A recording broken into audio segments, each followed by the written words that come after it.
Ukraine युद्ध पर Trump की चेतावनी को रूस ने किया खारिज। अमेरिका राष्ट्रपति डोनाल्ड ट्रंप ने रूस को 50 दिन में यूक्रेन युद्ध रोकने की अल्टीमेट देते हुए 100% टैरिफ लगाने की धमकी दी थी, लेकिन अब रूस ने इस चेतावनी को सिरे से खारिज कर दिया है। क्रेमलिन ने कहा कि वे ट्रंप के बयान का विश्लेषण करेंगे, लेकिन बाजारों में कोई घबराहट नहीं दिखी और मॉस्को स्टॉक एक्सचेंज में उछाल दर्ज किया गया। ताइवान में युद्धाभ्यास के बीच अमेरिका चीन में बढ़ा तनाव। ताइवान में चल रहा 10 दिवसीय युद्धाभ्यास क्षेत्रीय तनाव के बीच शुरू हुआ है। अब चीन की पीपल्स लिबरेशन आर्मी PLA लगातार सैन्य दबाव बना रही है। ताइवान पर चीन की धमकियों के चलते अमेरिका और चीन के बीच तनाव फिर से चरम पर पहुंच गया है। अमेरिका ने अपने सहयोगी देशों से पूछा कि यदि चीन से युद्ध हुआ तो कौन साथ देगा, लेकिन जापान और ऑस्ट्रेलिया ने समर्थन देने से परहेज कर झटका दे दिया है। स्थिति बेहद संवेदनशील बनी हुई है। रूस से व्यापार पर भारत, चीन, ब्राज़ील और अमेरिका की चेतावनी।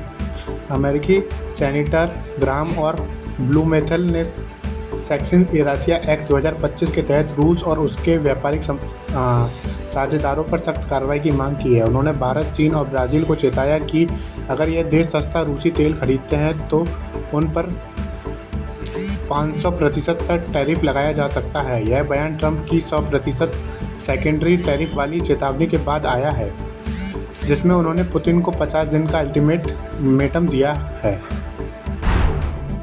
ऑपरेशन सिंदूर के बाद परमाणु युद्ध के कगार पर पहुंचे भारत-पाक, ट्रंप ने फिर लिया क्रेडिट। ऑपरेशन सिंदूर के बाद भारत-पाकिस्तान तनाव चरम पर था।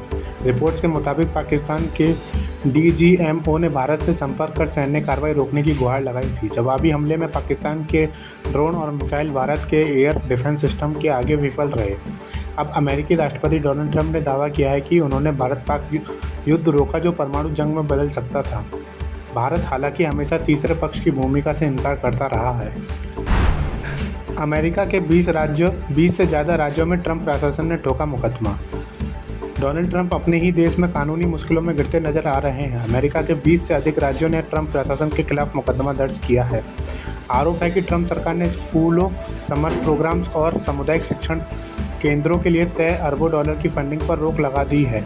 यह रकम कम आय वाले परिवारों के बच्चों की मदद के लिए निर्धारित थी। इस फैसले से राज्यों में जबरदस्त नाराजगी है।